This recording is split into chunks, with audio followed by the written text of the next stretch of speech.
Welcome to Data in Orbit, the Constellation podcast. I am Oksana, and alongside me is my co-host Kursat. In each episode, we talk to data leaders who are transforming industries by building data-driven organizations. Let's launch. Welcome to the Constellation podcast, Data in Orbit. This podcast series is about data. Why do we need data? How can we use it? How data can improve things on this planet. And ultimately, this podcast is about how to harness data. As the first episode, we kick it off with data strategy. And my guest will be Professor Greg LaBlanc. Welcome, Greg. Thank you very much for joining us today as our first guest. Thank you, Kursat. Data in orbit? What the heck? How'd you come up with that? Our company name is Constellation, and we are seeing data as the multiple stars, billions of stars, and we are trying to make a meaning of it. So we put this brand value in the center, and then we come up with this name. And you should check out our blog as well, Stellar Data, as a knowledge base. I see. So it's kind of like Newton looking at all the data and somehow, discovering that there's an elliptical orbit that makes sense of all this data.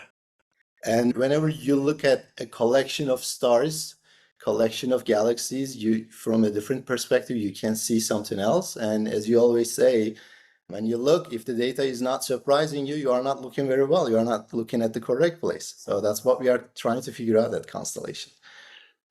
Greg is a lifelong educator with degrees in history, business, and law. He teaches at UC Berkeley, Stanford, and HEC Paris. I met with Greg about 6 years ago during my executive MBA studies, and interacting with him, that was supposed to be a short period of time, which was only one term, but we took it off from there and we established some friendship. We worked together, we talked together, and that was really life-changing period for me.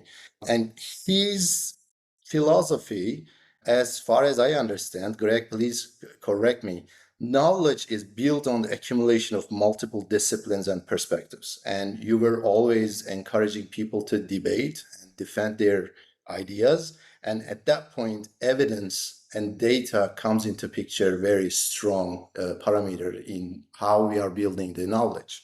I'm going to jump into business and data, but before that, would you like to talk a little bit what you've been up to recently, what you are doing? I know you have your own podcast. Yeah, so I do have a podcast called Unsiloed, and it is built on the premise that you mentioned, which is that interdisciplinary research is what yields the biggest ROI in terms of insight. I believe that if you approach something from multiple perspectives, you're more likely to see the whole picture. And when I say it that way, it sounds kind of obvious, but it's not just from different disciplines, but also it's about combining deductive, inductive, and abductive reasoning when you're trying to make sense of a phenomenon. And so from the perspective of data, and as you know, I've taught data science and statistics and inference, there's a kind of delicate interplay between the data and the models that we use. And it's sort of an iterative process where you come up with models for understanding the world, you bring it to the data, and then oftentimes there's an anomaly which forces you to revise your model, which then also alters the trajectory of the type of data that you go and look for, which then leads to additional surprises. And so the process of scientific discovery is one where all of your beliefs are provisional, subject to change as you start encountering new information and new data. Oh, and what have I been up to? I've been designing a lot of programs. I'm working a lot with Berkeley's School of Engineering to build out programming for executives and professionals in the area of digital leadership and venture capital, early stage investing. Yeah, that's right. That's great. I should have seen that coming because I remember from my days, my first class taken from you was strategy. And I thought it was, okay, we are going to learn a lot of corporate strategy. And then you dived into digital transformation, how to direct your company towards future. And then we talk about data science. And it also really, it was and evidence in life, you're showing multiple disciplines perspective coming in. I think if I have to boil it down into one sentence, the most important thing as a guideline in my life today, I learned how to build something not on flight, but during the takeoff actually, from multiple moving parts. Oh, you have to bring the data, you have to bring marketing and strategy into something, and then you continue to execute while you are setting up the vision. And all these multiple disciplines come into picture, and that's what we are going to talk about today, driven by data. I know this startup constellation is challenging. We like to say that building a startup is like building a parachute after you've already jumped out of the plane. But I think that's true not just of startups. It's true of all companies now, right? The Yeah. companies that succeed are the ones that continually reinvent themselves in today's world because the environment is changing so rapidly that almost any business model you have, almost any strategy you have, is designed for yesterday. And so there's really no opportunity for you to kind of relax or rest on your laurels, which is something that you could do as a company when the world was moving a little bit more slowly. And so the traditional approaches to strategy, the ones that have been taught in business schools for the last 40 years, they're really only a starting point for strategy in the modern world. Yeah, yeah. So let's jump into this specific part of it. It's relatively new. It's we can say that it's a subtopic of the strategy. What is data strategy? Why do we need one? Yeah, so it's built on this subdomain in strategy called the resource and capability approach. And the resource and capability approach basically says that in order for you to achieve a competitive advantage, you have to have something that no one else has, right? You have to have access to some resource or some capacity or capability that no one else has. And you need to, in addition to acquiring this, you need to also build barriers to imitation so that others cannot look at what you're doing, see what you're doing, and imitate it in a way that would lead to kind of ruthless price competition. And so in the early days of strategy, people would talk about having access to oil wells or having access to uh, governmental subsidies or regulatory protection, right? That would be considered some kind of resource. Later on, people would talk about access to intellectual property, and that became the primary resource that one would seek. But for the last 25, 30 years or so, it's become increasingly clear that the resource that you want to have access to is some kind of exclusive data, some kind of proprietary data, some kind Right. of proprietary stream of data.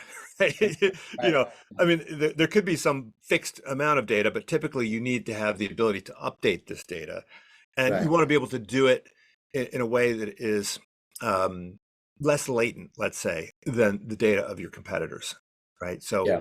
understanding what's happening with your customer, understanding what's happening with your employees, understanding what's happening in your ecosystem in a Mhm. way that is more current, more fresh, and more insightful than your competitor. That is now the source of almost every company's competitive advantage in today's world. So you are saying data strategy is beyond of how we are going to bring the data, how we are going to manage the infrastructure, all the technical stuff, but actually we should start from what the ultimate goal is and work backwards from there and bring it to a company. But bringing the correct type of data is the most important thing. And then we should be worried about how to govern it, how to manage it, Yeah. how to serve it. Well, I mentioned resource and capabilities. So the resource part of this is making sure that you have access to the right data. The capabilities part is about making sure that you can get the right data to the right people at the right time so they can That's make right. the right decisions.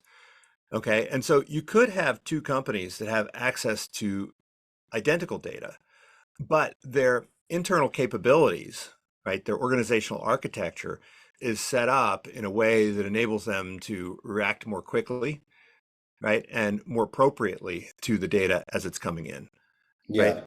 Yeah. And, if that was to some extent, if that's a question of code, then, code is big, a lot of that is open source. And so that's not Yeah. really a source of capability. A lot of it is about the organizational architecture. How are you set up? How does information flow within your organization? Who makes decisions? Who has the authority to make decisions? And are they in a position to make the right decisions? Yeah. So you pointed a part saying identical data. So we can actually spin off a whole episode about it when it comes to data is a competitive advantage, because if you have the identical data with someone else, probably that data is not going to create lots of value for your company. But when it comes to unique data, we can easily step somebody's toes because of the privacy acts. Mhm. What do you think about where the boundary is, what kind of data we should be collecting? And because while we are after unique data, it is so easy to collect wrong data that people don't consent. What do you think about GDPR, CCPA when it comes to ethical part of the data collection?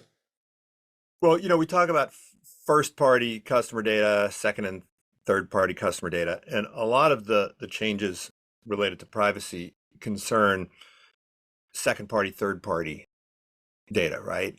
When it comes to first party customer data, there we have, particularly in the US, the ability to use permissions to get what we're looking for, right? So when we can get the customer to engage with us, when we can get the customer to voluntarily provide us with this data, then that is going to be super helpful to us. Now, in the B2C context, obviously there's a bit more in the way of constraints. There's a bit more in the way of frictions when it comes to permissions. In the B2B context, it's almost always the case that we can craft some kind of agreement which will make the customer want to give us their data. Yeah, Right. yeah, Now, often in the B2C context, I mean, people complain about, oh my gosh, I don't want them having information about me so that they can give me targeted ads. And it's like, well, what would you rather have? Non-targeted ads? I mean, come on, let's be real here. So yeah, there's oftentimes a little bit of a confusion on the part of the customer as to what data they should provide and what they shouldn't provide, what's in their best interest to yeah, provide and not provide. And the law can sometimes do some good by making it difficult to get access to certain data, but it can also create these frictions, so it makes it hard for you as a company to provide the optimal customer experience. yeah. Going back to data strategy topic on the high level, let's say we don't have any problem, everything is clear, the public also is well educated, they really want the targeted ads instead of just random noisy ads. We bring the data, that's fine, but who is responsible for determining what kind of data I need in the company? I'm looking from the company perspective, who is responsible for data strategy? Because I think like there's no offense in our audience, if there's anyone related to innovation, like there's a title like Chief Innovation Officer. Mhm. Look, I think this is so wrong because everybody is responsible for innovation. And if you assign it one single person, then you are already going against innovation. So this is the most ridiculous thing in the world. And the data is a little bit like innovation. There's a difference between being data driven and having the right to make a decision about data. But where do we draw the line? Who is the owner of that kind of decisions? How are we going to build a data-driven culture while we are making somebody responsible for the strategy-related decisions around data? Yeah, I mean, we sometimes use this term shift left, right? You've heard Yeah, this term, right? that's right. And it's funny because every time, you talk to a compliance person, they're like, yeah, shift left. And then whenever you talk to a security person, they're like, yeah, let's shift this thing left. And then whenever you talk about, a quality person, Yeah. right? Quality control, quality assurance, they also say, shift left. And when you talk to innovation people, you don't want the chief innovation person coming in at the end and saying, hey, this thing's not innovative enough, right? You want to shift that left too. So I think the biggest challenge in business today is that, we want everything on the left, right? Yeah. Once everything's on the left, right, there's nothing left to happen at the right. So how can you do that? How can you make sure that, every individual within the organization is well positioned to do everything in alignment with the overall organizational strategy?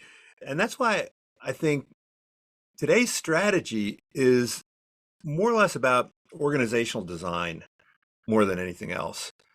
Because if you're a company like Amazon and you don't know whether fulfillment by Amazon or fulfillment by merchant is the way to go, and if you don't know whether using internal delivery people or UPS is the way to go, in the old days, you would have a person at the top, a CEO or chief strategy officer, who would say, we need to start doing fulfillment, by merchant, right? And then they would try to steer the ship and take this big, gigantic aircraft carrier and start like moving it, and then tell everybody on board, all right, everybody, start moving to the right. And that would be the huge problem about orchestrating Yeah. all of these simultaneous moves.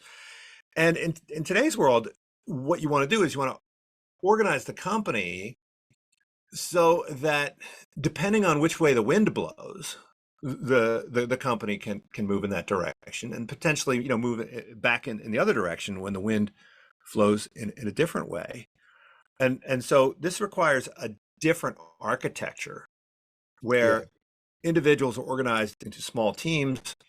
Those small teams interact with each other in ways where those information flows can be like the connectors in your brain, right? I'm actually doing a podcast later today on neural pruning and how the brain, what makes human brains so sophisticated, are not the number of brain cells, but the fluidity of the different connections, and the number of possible connections and exceeds by far the number of cells that one Yeah. has in the brain. So I think architecting your business so that innovation is an emergent property of the organization rather than a top-down edict from the top. Yeah. And I want to double tap on something you mentioned, shift left. And as you know, Constellation is a data quality business, and we've seen it in data quality. You can shift everything to left, but still the quality can get lower, the poor quality along the way. And still you have to look at the right side and you make sure that from end to end, from left until the end of the right, the data quality must be there. So if we don't do that, data quality might get so bad that all of your decisions might be wrong. Can you talk a little bit about what is going on when the data accuracy is down and the data that we need is not there? We believe that it is there, but it is not there. What happens to those data decisions? Yeah, in statistics, we talk a lot about bias, right? And when we talk about bias, what we're basically talking about is that the data that is being gathered at the initial stages doesn't reflect the ground truth in some way, right? There's some systematic probability distribution where the probability that the ground truth data makes it into our database is not evenly distributed, right? So that's what we mean by bias.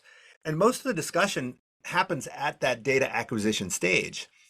Yeah. But what it ignores is that there is a selection process which happens after that initial data ingestion stage, where the data, as it's communicated from the points of collection to the points of decision, go through a process, and where there is some decay, some degradation, and also some bias, right? So in a way, if it was just random, if it was just noise, if the data that came in was, just maybe failing to make it, in a purely random way, this would be less of a problem. But when we have, say, systematic breakdowns of certain types of communication channels, then the data that is presented to us when we're doing our inference is always going to be misleading. Now, the most common bias is this latency bias, right? Where the data that we're getting tends to be older in various ways. And I analogize this to our bodies, right? We are constantly making decisions with inputs that come in to our various senses. And sometimes some data comes in with more clarity than others. Sometimes our emotional inputs are coming in a lot stronger than our rational inputs, which is going to lead to a bias in decision making. And then we see it also in organizations where you have these nodes of information transition. So, you have a sales team going back even before databases and before we had any kind of internet or anything like this, where everything was just humanly communicated or through memos and so forth. The people who are out in the field, the people who are interacting with customers, right? These people will communicate information back to their bosses, who will then communicate it back to their Yeah. bosses, will communicate it back to their bosses. And by the time the ultimate decider has access to this, it's gone through a bunch of filters. And those filters, obviously, there's again just the degradation part, which is Yeah. like whisper down the lane. There's some stochastic variance in phonemes that take place. But there's also this bias. There's a structured distortion of the data, sometimes because of agendas that people have and so forth. So really good organizations figure out ways to make sure that the data is not only relevant, okay, that's the first part of data strategy, but also faithful, right? Yeah. Because if the data is not faithful, then you're making decisions on something that's simply not a good reflection of reality. Yeah, I remember an article, I believe at some point we also talked about it, but it is very worth it to mention. Um, this collecting data, sending it to processor and to the brain, and then send back the decision to actuators. Instead of going through the entire process, you're saying that we should implement some sort of reflexes. So the sales team shouldn't have to go back and consult with the headquarter every single time. They should be able to make decisions by themselves. Yeah, absolutely. Right. So organizational design is really all about delegation, and optimal organizational design is about optimal delegation, right? So there are going to be situations where you want the people in the field to be able to make decisions on their own, but then they're also going to have to check in periodically for clarification about the objectives that they're pursuing. Right. And as technology evolves and as it becomes easier for information to flow from the periphery to the center, this is also going to change the optimal location of decision rights.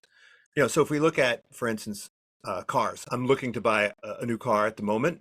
And if I go to a dealership, like a BMW dealership, I'm going to have somebody who's sitting in front of me, and they're going to have the authority to adjust the prices based That's right. on what Yeah. they can figure out about me, looking at me and how I dress and what zip code I'm in. And they're going to use their gut, and they're going to say, oh, man, woman, oh, this guy's a professor. Let's, squeeze some extra cash out of him. But when you go to Tesla, there's no dealer, right?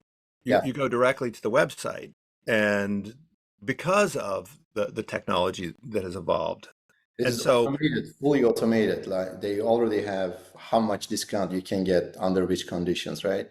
What is the trade-off here? The human touch. If you train these people well, the BMW dealer can capture the most value out of you, which is his job, her job.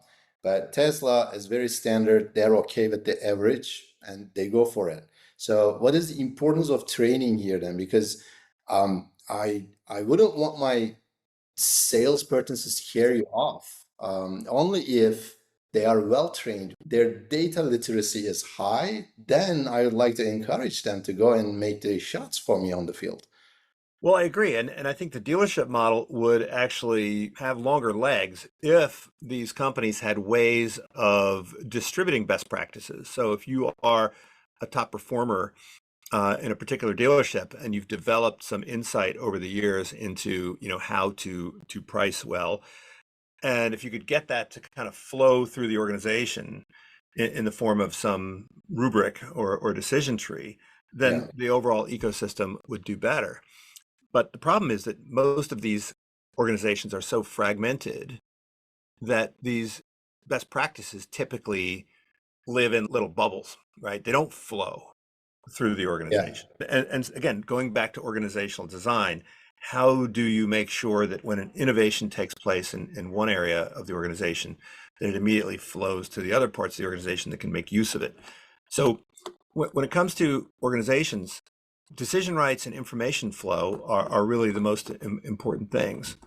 Um, and of course, technology enables both of those in ways that is very different from what was possible even 10 years ago. Yeah, yeah. I'm gonna tuck it in all of them into one term and then let's unfold it again. Data-driven culture. Mm. Because you can implement all the technology, all the organization charts and stuff as much as you want, but if a person, let's say, is an individual contributor, doesn't feel encouraged enough or empowered enough to go and dig in some numbers, make the shots. Oh, this is five is bigger than three. I'm going to make this decision on the field. If you don't encourage this environment, it really doesn't matter what the infrastructure is, how the workflows are efficient. So, how can we implement the data-driven culture? How are we going to convert those data analytics into actionable insights? Yeah, this is a great question. And it comes up when I was teaching data strategy for many years. This was a question that came up. If you take an organization, and we would talk about the Billy Bean that was big popular back in the day. How do you take an organization where most individuals are making decisions based on gut and intuition, history, tradition, and so forth, to one where they're making decisions primarily based on data? And the debate was, do we start with the culture or do we start with the tools? And a lot of people were saying, oh, we need to get this culture right. We need to get people to be suspicious of their gut. We need to make people respect the data and so forth. And my point is that's the wrong way to start. If you start with the culture and you tell your people, we want you to make data-driven decisions, and then they have to go through 50 clicks to find the data, and they have to apply some R or some Python to make sense of it. They're not going to do it.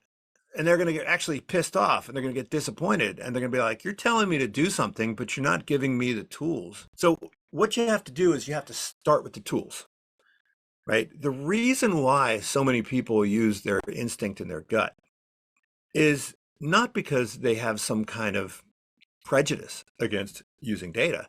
It's just that they're doing the thing that is easiest, right? If the data is locked up in some thing which requires permissions or requires some kind of skills to unpack, whereas your gut just requires a little bit of reflection, you're going to do that. Yeah. But if you make it easier, I mean, first of all, if you reward people, but reward is one thing. I find that the biggest problem with getting people to do stuff is not that you haven't given them adequate reward. It's that you haven't alleviated the frictions adequately. Yeah. Because human nature is to do the thing that's easiest. I like to joke that if you were lying in a pool of blood and you needed to call the ambulance and it required 7 digits, if it was 911-632-53, you just say, screw it, I'm going to die, right? That's why we make it 3 digits. Because Yeah. it's easy, right? That's right. How many times have you gone to a website to purchase something and you just give up after a while because That's right. you have to fill in all this data, right? I mean, it's crazy, but that's human nature. So if you don't give your people the tools, and by tools, I mean, give them easy access to the relevant data, have it served up to them on a silver platter, Yeah. right? And then if it does require some kind of tool like understanding how to do, SQL queries or whatever, well, then you darn well better train people and give them the skills rather than saying, oh, you don't know how to do this? That's on you. It's like, no, that's on the organization to make Yeah. sure that these people can do this stuff with relatively small effort and little pain. How is it working so far? I know you're also doing some consulting with almost all over US and globally, and I assume that you are exposed to many corporates, their organizations and their interaction with data. How is it coming along, this entire data-driven culture thing? I mean, 100 years later, it's going to be like second nature to every company. It's supposed to be. It becomes a commodity. But How is it in the beginning of the 21st century, you think? Well, I mean, I think there's still a huge difference between the digital native companies and the legacy companies. And if you think about a digital native company like Airbnb, from day one, they had all their data located in a single place. They had almost universal access to this database. Obviously, as a business gets more mature, you got to start adding in permissions and so forth. You can't have somebody come and work for a week, grab all the insight, go work for a competitor. You need to have permissions around access to your data. But the digital native companies make it super easy for people to acquire the relevant data. The problem with the legacy companies is that you still have all this siloed data, right? You Yeah. have data that's sitting in all these different buckets. It's not format compatible. That's a technological problem that's relatively easy to overcome. But you also have these vested interests which stand in the way of aggregating the data. And I've often found that it is the political resistance Yeah. to the sharing of data across different domains within the organization, which is the biggest obstacle. Now, sometimes it's not like I'm defending my data, I'm holding on to my data. Because remember, competitive advantage comes not just at the overall organizational level, it comes at the divisional level, right? So a lot of people who are running a division, they think of their division as an entity and they have their own strategy there, right? So if I'm head of marketing, I've got my marketing data, right? And if I'm in procurement, I've got my procurement data, and my power flows from my exclusive access to this data. So you really need to have the leadership, which breaks down those silos, breaks Mhm. down those barriers, and then brings the data into a central place. Now, this is typically going to happen on top of a database that had evolved over decades for completely different reasons. No one in a traditional organization was thinking about, how do I use customer data to alter product feature, characteristics and procurement and so forth. How do I, if you think about what, Starbucks does, where they say we're going to orchestrate the labor schedule as a function of, customer demand. Yeah. Okay. Those were usually completely different departments and they didn't talk to each other, right? With a legacy company. Yeah. So what we're seeing is these organizations, they struggle to integrate all this data. You saw what happened with Southwest Airlines, like last Christmas. What a disaster. And when you do the post-mortem on this, you find out that the leadership at the top, they were just kicking the can down the road. They knew that they needed to fix their databases. They knew they needed to fix their IT. And in their case, it was partially about integration of the data, but part of it was just basic data acquisition. Where are our pilots? Do you know how they knew where their pilots were? The pilots had to phone in That's and right. tell them, I'm in Memphis right now. I'm employee number 933 and I'm in Memphis. Are you freaking kidding me? In 2023? You gotta phone. I mean, look, Google knows where I am right now. Come on. Yeah. Really? As a customer? Well, depending on the permissions, I know, depending if you have an iPhone or an Android. But if I'm a customer with a Southwest app, Southwest knows where I am. But if I'm a pilot, I got to phone in and be on hold for 8 hours to get a Yeah. human agent. So, you know, they knew that this was a problem, but they Mhm. also knew that it required investment. And so they were like, well, if we make this investment, our P&L is not going to look good this quarter. Well, how does it look now after this disaster? Cost them, So, I don't know, $500 million. so those silos need to be broken. Okay. Yeah. Every company have to go through the same experience. Like traditional companies, they already have the silos, and being unsiloed, that would be great. Okay, that's good. But when you are starting a new company, how can you bypass this? Do you think every company is built today is digital native like Airbnb, or they are destined to go through the traditional companies has been doing for the last 20 years? How can they bypass this? Look, I mean, even young companies are going to wind up, right, using all different kinds of vendors. and they're going to wind up putting data with different vendors in different places, right, and so forth. But they'll very quickly realize, hey, we need to put stuff into our cloud, have it in one place, and so forth, because when you're a startup, you're resource constrained.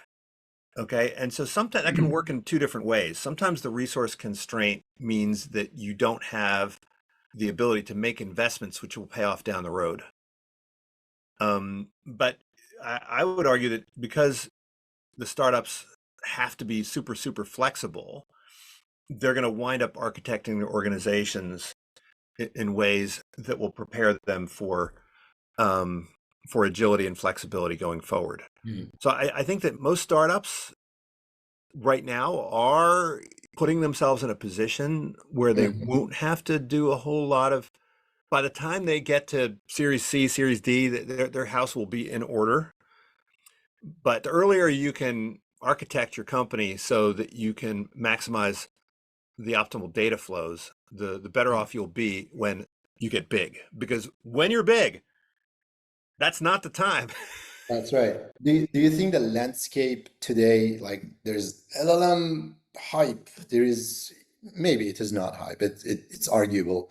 There's AI, there's out of box machine learning model there and here, and those kind of tools are coming as the first startup stack. And maybe it is going to help those startups to bypass that siloed period for them. What kind of transition we are going through while all these AI, real-time analytics, and the LLM, all this happening, how is it accelerating us? I don't think that the organizational challenges are in any way fundamentally different as a result of this newest generation of AI, right? Obviously, there's going to be a lot of things that you're going to be able to do with these new tools that you couldn't do before, but it's built on top of what we already have, right? So if I'm an organization and I'm trying to devise solutions using a generative tool, I need to have my data house in order already, because what I'm going to do is I'm going to use my internal data, my proprietary data, to augment and supplement the foundation models that are provided through these vendors. So the vendors, their models are trained on this gigantic corpus of data, which presumably did not include my corporate data, did not include the data because I have not published this on the internet, but the foundation models will provide us with some basic tools, but then we have to supplement that, right? And so, you've heard of RAG and so forth. You can go and get these vector databases and then start playing around with them and so forth. But what we think of as the generative AI stack, where we have the foundation models, this is where I find my curiosity going. It's not so much, most people are focused on, well, what can Gen AI do? What kinds of problems can it solve? And that's a fascinating area of inquiry.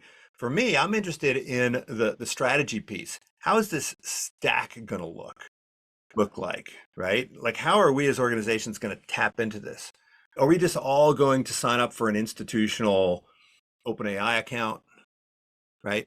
Or are we going to have these very specific Gen AI solution providers? Or are the providers that we've been working with for decades, right? The ServiceNow and the Workday and the Salesforces of the world, they're just going to bake it in so that it will just be embedded in the ways that we currently operate. That's, for me, the most interesting question right now is, what is the industrial organization of generative AI going to look like? Yeah. Okay. Thank you so much. Do you have any final advice to our listeners? Well, stay curious, right? The biggest challenge I think that most people have in business is that their to-do list is so big. The deadlines, the deliverables, the meetings, all the things that they're doing on a day-to-day level to keep the ship afloat sucks up so much time that they don't have time to on the one hand, go and repair the boat, and then secondly, to kind of redesign and re-architect the boat. So I would say that as a senior executive, Jensen Huang recently was at Stanford, and he said that he reads, books all the time on various topics, listens to podcasts and so forth. I was trying to encourage him to listen to my podcast, but these are things which it's far more important in today's world that you expand the source of insight beyond your narrow domain. I would say stay curious, allow for serendipity in your life so that you can gain insight from strange places, and step back from your day-to-day and try to reevaluate what you're doing. And don't be like the CEO of Southwest Airlines, where you just try to make it through the next day by kicking the can down the road, because you'll regret it later. Yeah. Thank you so much. That was amazing. That was a great kickoff of our podcast series. I'm glad we started with you, and I really enjoyed this hour with you. Thanks a lot. Well, thanks so much, Kursat. Thank you for listening. If you liked today's episode, remember to share and subscribe. And if you want to learn more about what we're doing at Constellation, visit us at constellationdata.com.